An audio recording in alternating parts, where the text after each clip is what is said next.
of great worth. I want to read a couple of passages from 1 John.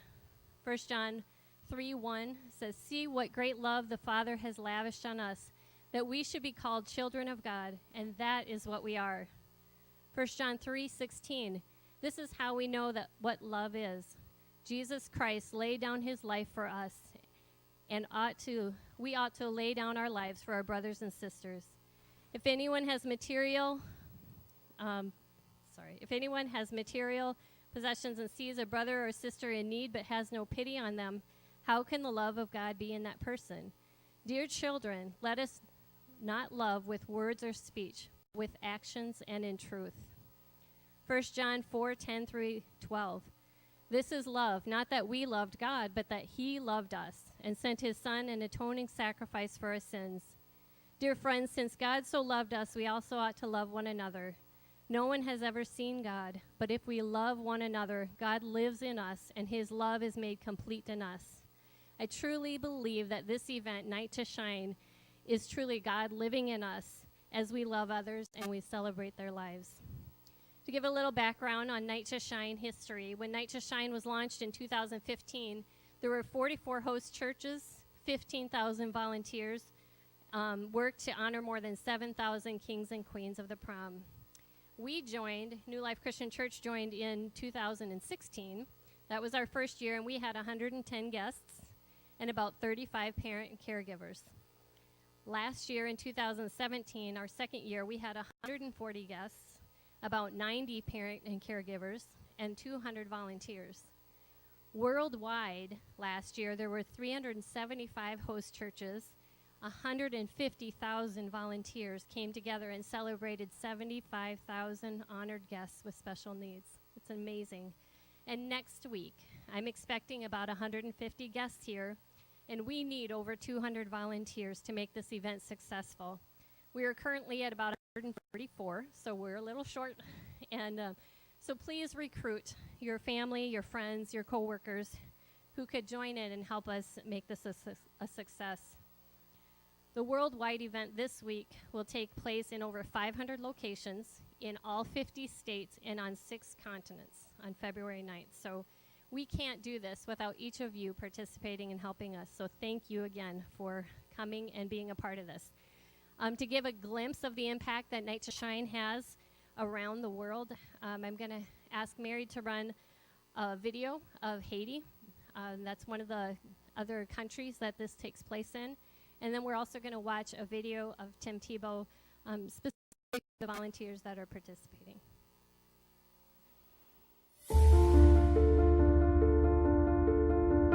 Night to Shine team, what's up guys? This is Tim Tebow, and I just want to say thank you so much for being part of the team. Honestly, 4 years ago when my executive director came to me and he said, "Hey, we heard about this prom that this church has for people with special needs. What would you think about doing one?" And I just fell in love with it, and I said, "Let's do it." And he said, "Where?" And I said, "Let's do it everywhere." So that first year, we freaked out, we rallied at the last second, and we got 44 churches to be part of it. And I thought, this is so amazing. Like, this is as big as it could possibly get. But then we realized that we serve a really big God, and he started to open up doors. And the next year, we had 201 churches, and we continued to grow and grow. And this year, guys, over 500 churches from over 16 countries, 175,000 volunteers are rallying together to celebrate over 90,000 kings and queens of the prom. And honestly, it's because of you. It's because you're willing to say, yes, I want to be part of that team. I want to give, I want to care. I want to love those kids. I want to celebrate with them. I want to dance with them. I want to let them have the night of their life. And honestly, it's not just the night of their life where they get to dance and they get to have fun and they get to ride in limos, they get to walk down red carpets. It's so much more than life, because maybe for the first time, they realize that they're worth it. They realize that they're special. They realize that they're loved. There's not much more important than that. And honestly, we couldn't do it without you. Without you saying, yes, I'm going to be part of it. I'm going to love those kids. I'm going to make them feel special. And at the end of the night, when they're crowned king or queen of the prom, hopefully they leave realizing that the God of this universe loves them so much and has a special, unique plan and purpose for their life. And we get to show that with how much we love them. Guys, thank you so much for being part of A Night to Shine. It's my favorite night of the year, and it's a night that's going to change so many lives. God bless you.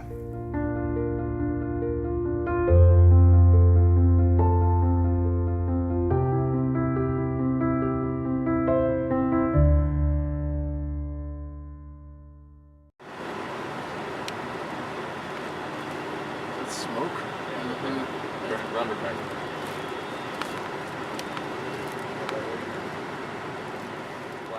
So, you know, our first experience with Night to Shine in 2016, we are the host community for Haiti. I mean, we are it. And it was really kind of funny because, you know, the TTF staff, Tim and Eric and this whole little entourage gets there and they're pumped and they're wanting to escort kids in and we're gonna walk them down the red carpet. And we had gone months without rain and we had a thunderstorm and it was just this soupy, nasty, muddy mess. And here all of a sudden you've got Tim, this gigantic human, reaching in these vans, picking these little kids out, and he's carrying them. But it wasn't just a carry, it was a moment. And he made every child, regardless of whether they could walk, whether they could reciprocate, he made them feel in that moment the worth that God had bestowed on them. And that made a difference. That moment was a bigger impact than the party and the prom and all of that, because our community had stepped up and they wanted to see what it was. Why are we throwing this giant party? Why do we have this loud music? Why do we have all this electricity going on in the middle of the afternoon? And why in the world is this guy carrying these kids that are worthless? And our community stood at the outside of our gate and they kept looking and trying to get a peek in, and it was like a VIP event. And all of a sudden the people that aren't VIPs are the ones that are being escorted in and they're being carried. And then the next time they see, all of a sudden these kids are wearing tuxes and ball gowns and they are dressed to the nines and their hair is done right. And by the end of the night you have people hanging off the windows and looking and peeping in through every window or door that we have and asking questions. How do I get to be a part of this? Well, and I think that night just brought out so much dignity for all of those kids in the village that had never had that dignity. And it was coming from their peers, from their neighbors. And they were all so curious and asking so many questions about what's going on, why are you doing this, what is this all about, to it transforming into, I want to be a part of their world now. I want to be a part of what they're doing, and I want to show them the dignity that they have. And so I think that first year was such a catapult to what last year and what I know this year will be. It's transformed moms into just looking at their kids differently. So it truly has changed the dynamic of how our village is just going to be a ripple effect out to other parts of Haiti, because they've seen such a difference in the lives of the people in Nepali. Society here in the U.S. would say you have every opportunity, you need to make the most of it for your child. And it's the exact opposite in Haiti. You've got this burden, you need to get rid of it as quickly as you can. There aren't those resources. There's not the doctors, the therapy. Those things don't exist there like they do in the U.S. And so to go to a third world country where kids with special needs are considered cursed, worthless, should be sacrificed in a voodoo ceremony. You have to realize that it's going to take a lot to get these families to trust and believe that they can do it and that they do have the right to be the parent of this very special child. And we're seeing that ripple effect happen in Haiti now, where they're starting to see the worth of their kids and they're starting to see that their lives truly do matter.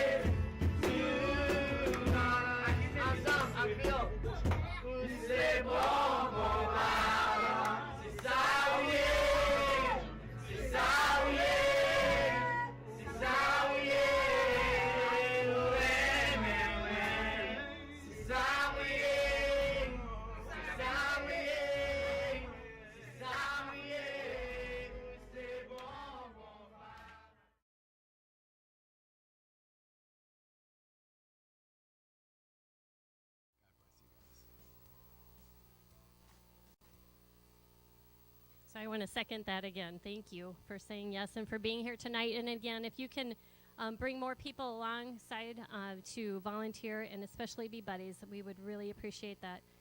So a night like this doesn't happen without some details. So now I get to bore you with the details.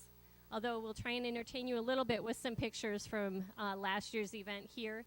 So some of that will be running up there as well. But so next Friday, we are asking our volunteers to arrive between 4:15 and 4:30. So I know some people may need to get off work a little early.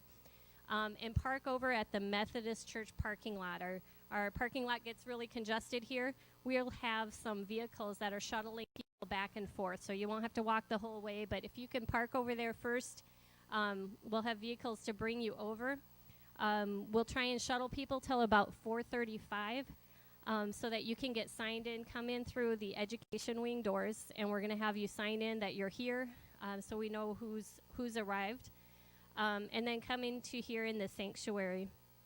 Our goal is we are going to have a prayer time in here at 4:45.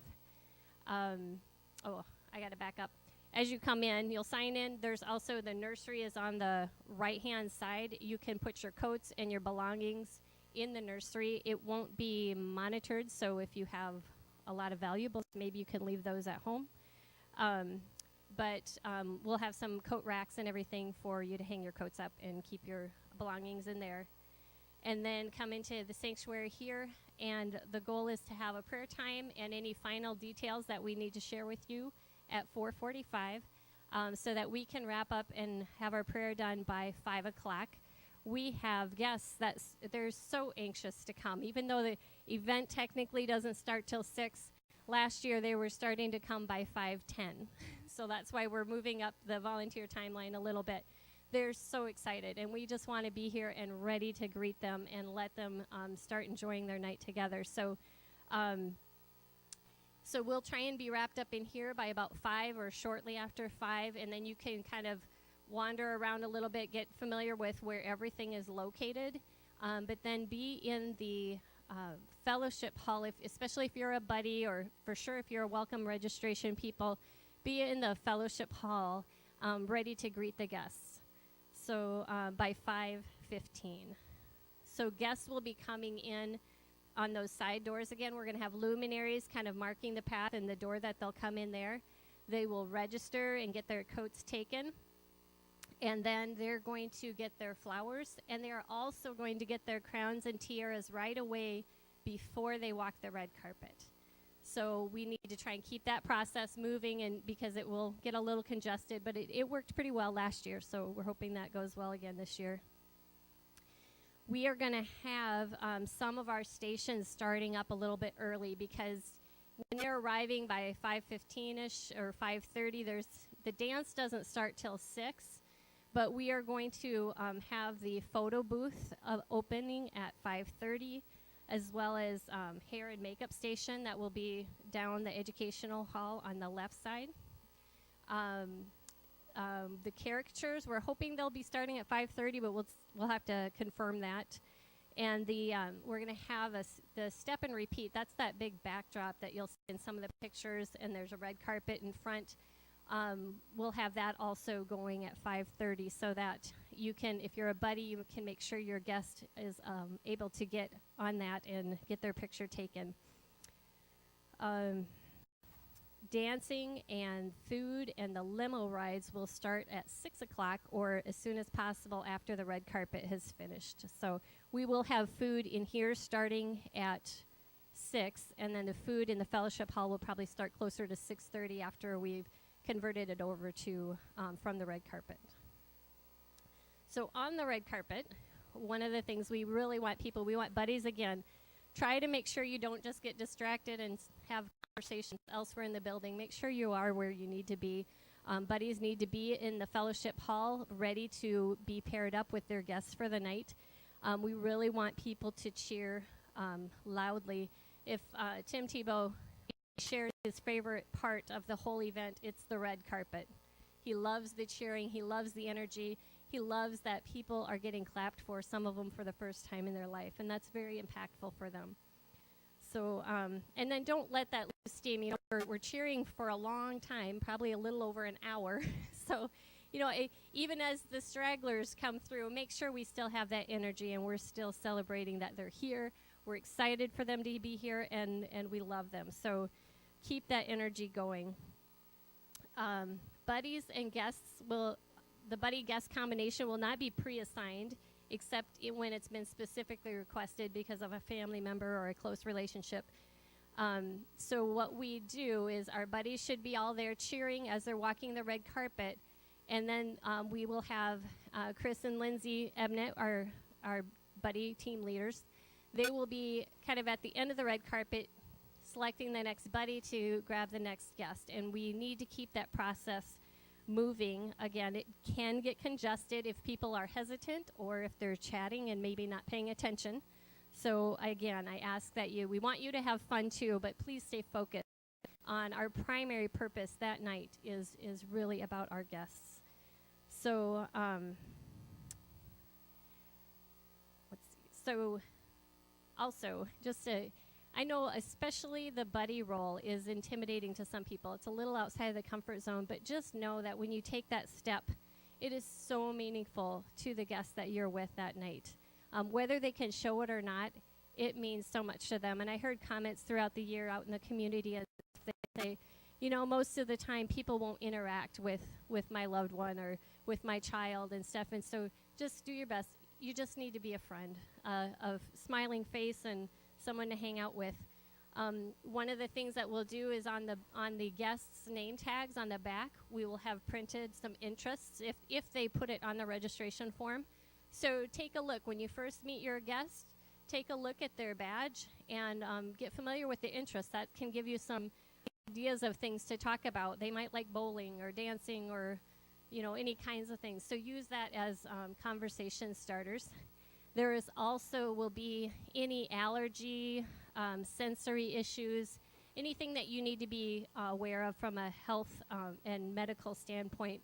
Make sure you're familiar with any concerns for your particular guest. So we will have a large group gathering at 7:30. So our activities will be going on. You're free to float around as you go through the evening, but we'll kind of stop all the activities at about 7:30 and bring everybody in here. We want to have just a corporate time all together. We want to thank all of our guests for coming. We want to thank our sponsors and vendors who have generously given to this event. And we want to have a time of prayer also, because most of all, we want to bring glory to God through this. So we will still come together and have that time. We won't have the crowning ceremony in here. The last 2 years we tried that. It was great in some ways, but it took a lot of time, and we got the message they just want to dance. So that's why we decided we're crowning them as they come in. That will allow us to shorten the time that we have in here, hopefully to about 15-20 minutes, and then they can get back to dancing. One of the things we want to do is try to keep your guests in here throughout the duration of that time, because we will show another video message from Tim Tebow that is specifically for the guests, and we want them to be able to see that message. We will also try to take a big group picture, and it's kind of fun when we get somebody up on a ladder and take these pictures and this whole place is full. And that's just an exciting thing to look back and remember the impact that we had for that year. So do your best. And if a guest needs to go out for some reason, that's okay. But we want to try and keep everybody in here for that little bit of time. And after that, again, once we wrap up that time, we have that group picture. And we, hopefully kind of have a big one group dance to the Night to Shine theme song. Then people are free to, again, resume the activities, go back to the limo rides, go back to the karaoke, the photo booth, all the different things we have going on. So the food in the photo booth will be ending at 8:30. And the other activities, though, are expected to go until 9 o'clock, just so you are aware of that schedule. And we do have, I did hand out, I think most of you probably received when you came in, there's kind of an order of events. Some of it's repetitive information, but just in a slightly different way. Here's the things going on that will happen throughout the night. And then the important information has a summary of when we need volunteers arriving, when guests will arrive, and then again, just a summary of the activities and locations and times that each of them will be happening. When we look at that, hair and makeup will be down this educational wing on the left side. Shoe Shine is going to be out in the entryway. We have the step and repeat photos. That's with the backdrop thing. That's going to be in kind of this newer library section over here. Caricatures will also be in the entryway. The respite room, that's for parents and caregivers that want to stay here, but they don't necessarily need to be with the guests the entire time. There's going to be a room down here on the right side of the hallway that is for them, where they can just kind of hang out and relax. There'll be food in there as well. They can have some conversation and hopefully receive some encouragement too, because it can be a tough life too when you're a parent and caretaker. So dancing, of course, will be in here. That's our largest area and the most popular. We'll have food in the fellowship hall, and we'll have some food in here as well. Karaoke will be in the fellowship hall. Limousine rides will be, they'll go out in and out of the doors in the fellowship hall as well, kind of where they entered, because their coats will be there as well. We do have a quiet or a sensory room that will be down the educational wing on the far left side. I'll talk about that more in a minute. And then we will hand out prom favors again at the end of the night, which they'll be able to pick up as they pick up their coats. So that's kind of a recap of how the layout will be for the night here. So we have, when we talk about security, from a security standpoint, everybody at the event should have a name tag of some kind. So if you're a volunteer and we've got your information, we'll be printing up name tags for you. If the guests, of course, will have name tags with their information on the back side, and the parent and caregivers will also be given name tags for the time that they're here. I know that I've heard some people commenting about, well, from the community, they just want to stop in and see what this is like, not necessarily attend or volunteer, but we really need to keep it more of a closed event because we do some due diligence. We want to make sure this is a safe environment. And so all of our volunteers we're doing the background checks and all of that stuff. So if you hear of people that are thinking that they can just drop in for the evening, please encourage them to go ahead and sign up as a volunteer, because we'd love to have them. We certainly need them, but we don't want somebody to come in and then we have to ask them to leave because they're not on our list. So those are uncomfortable situations I'd rather avoid. So anyway, also speaking of security, if anybody is here has not turned in their background check forms, I've got a couple people that have copies here. They will bring them around. So if you could raise your hand if you haven't received one and haven't turned it in, we'll hand them to you right now. And I would ask that you turn those in by the end of the night. So I don't know if Chris and Lindsay, do you guys have those? Okay.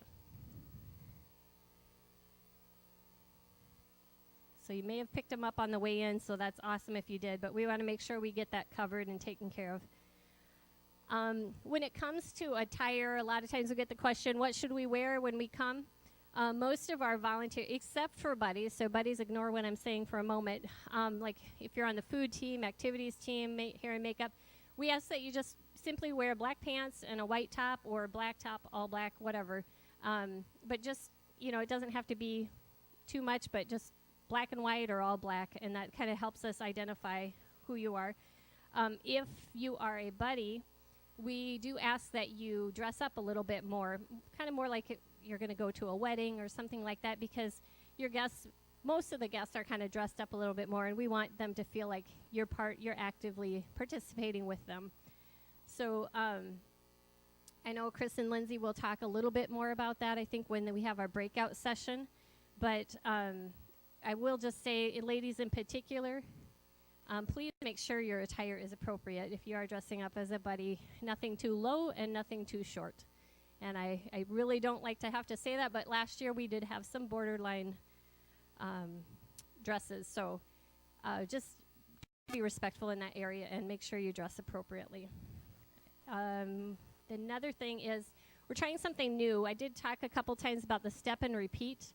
That's that backdrop with the red carpet in the front. We ask that buddies make sure that you get your guests to the step and repeat and get their picture taken by 7:30. So that gives you an hour and a half to get that picture taken. What we are trying to do new this year is our photographers are going to run those pictures over to PhotoMagic and print those pictures and have them back here so that the guests can leave with them that night. And it will fit into their frame that they get in their guest bag. So we haven't tried that before. I'm hoping it goes smoothly, but we really need the buddies to make sure you get your guests there and get their picture taken, because I don't want a guest at the end of the night to be disappointed that their picture isn't there.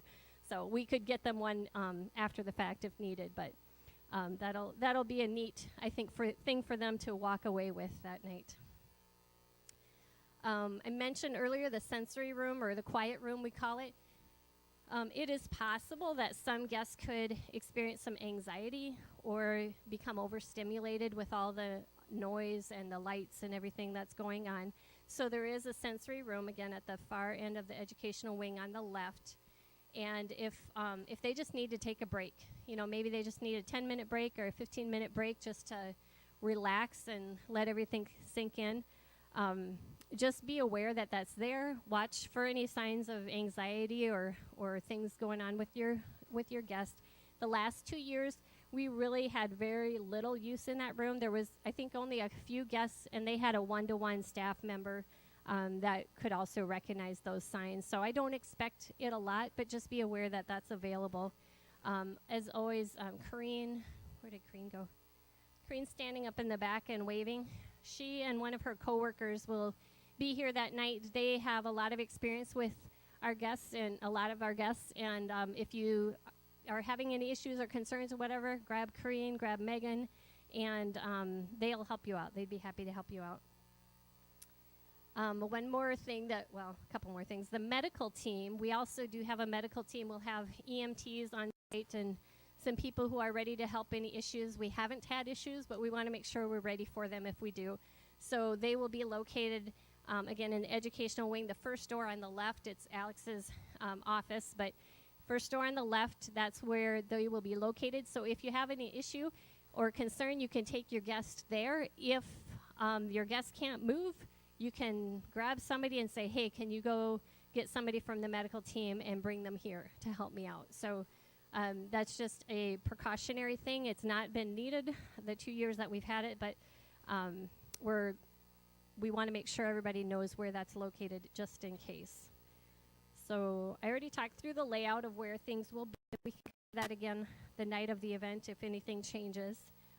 Just a couple of announcements. The decorating team is going to be blowing up a lot of balloons next week. And so I was asked to ask if anybody has a air tank or pump or whatever that could help pump up the balloons, as opposed to us trying to do that all on our own.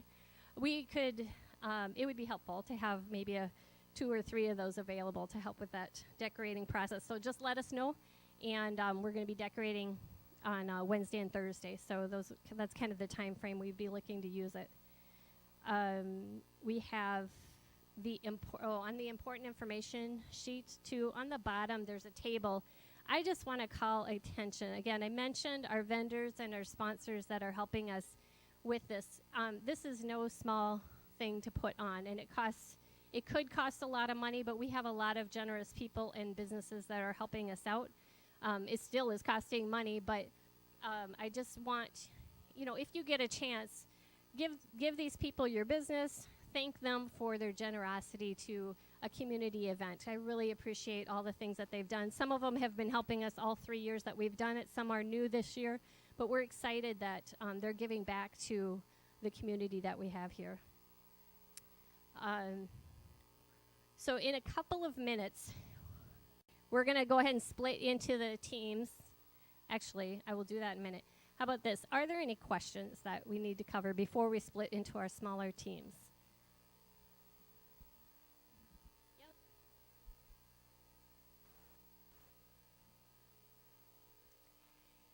So, okay, the question is, what do we do about background checks for people we're trying to recruit yet this week? The background checks really do usually run through pretty quickly. So the biggest thing is the sooner we can get them, the better and the easier. I think last year we even ran some the day before, and we will do that again if we need to. My stress level would go down a lot if we could do things a little sooner, but I will be happy for anything that we do. But yeah, we're still able to run them even up to probably that last day.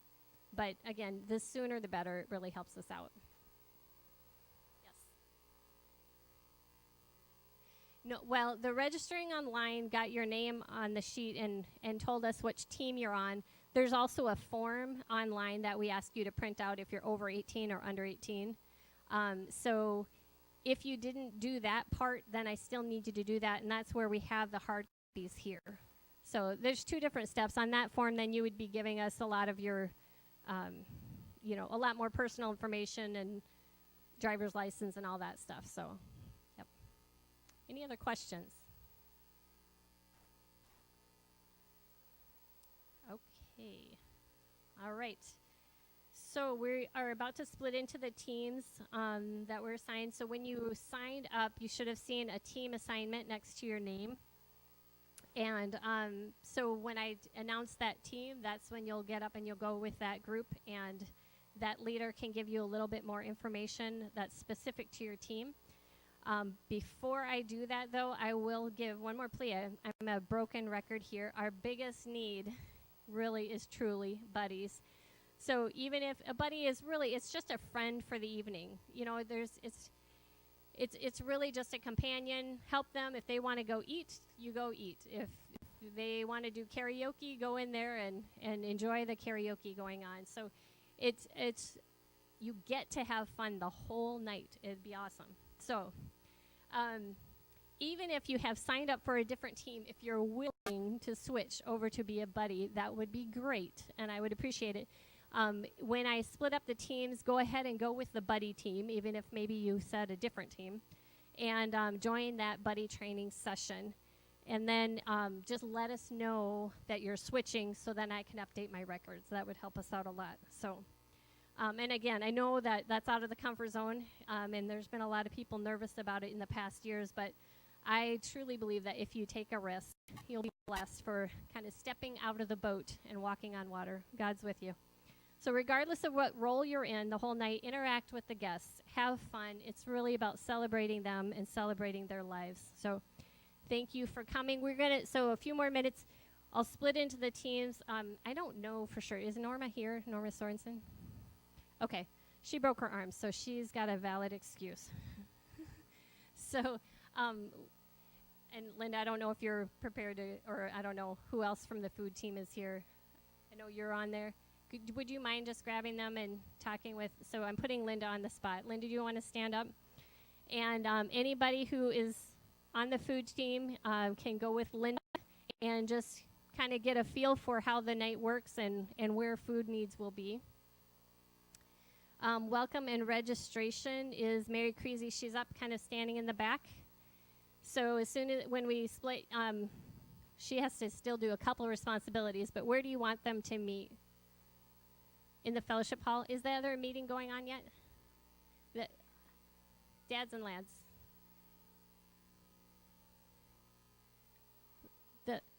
The library. Yeah, I think the library is open. So Mary's welcome and registration can go into the library.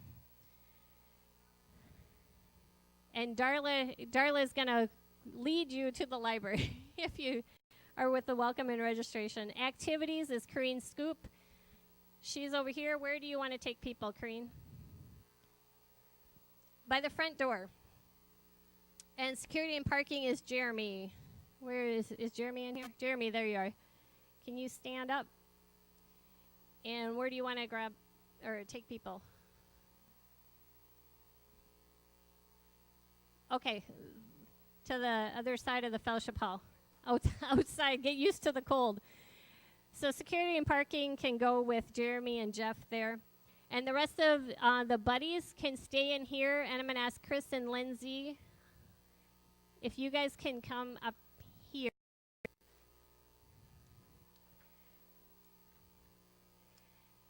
So thank you again. And so if you're buddies, you can just chill out here. Chris and Lindsay will be up in a moment to lead that part of it. And once your team leaders release you, then you are free to go. Thank you so much again for volunteering. We appreciate it. Oh, I'm sorry, hair and makeup. If you're with hair and makeup, oh, well, that's kind of activities. So can you go with Kareen into the front? Yep.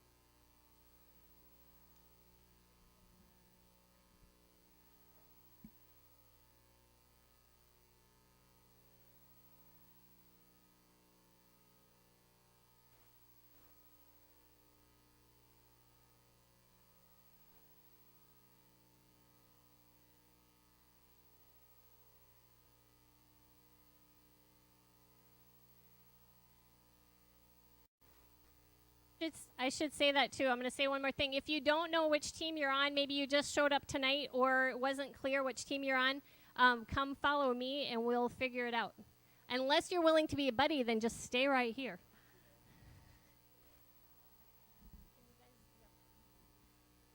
Oh, sorry. We'll pull everybody close. Oh. Yep.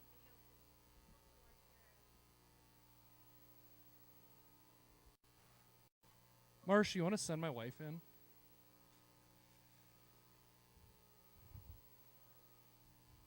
All right. So, everybody in here signed up to be a buddy, right? Or wants to be one anyway? I'll be honest, Lindsay's supposed to be doing all the talking, so I'm just up here stalling. But first, I want to start with a thank you. I want to thank all of you for volunteering to do this. This is by far and away our biggest team. If we have 150 guests, that means we need 150 buddies. And so each of you guys volunteering to do this and be a part of this is amazing and very much needed. I think Marcia covered a lot of stuff, but I want to touch on again. Have fun. That's really what it's all about. How many people have been buddies before? How many people didn't enjoy it? It's a blast, right, Phil? It's a blast. You know, it's the highlight, really, for me. You know, I have more fun being a buddy than doing anything else. I think everybody else on the other teams is missing out. You know, getting to take part and see the joy and be a piece of that. And now you guys don't have to listen to me anymore because Lindsay's here.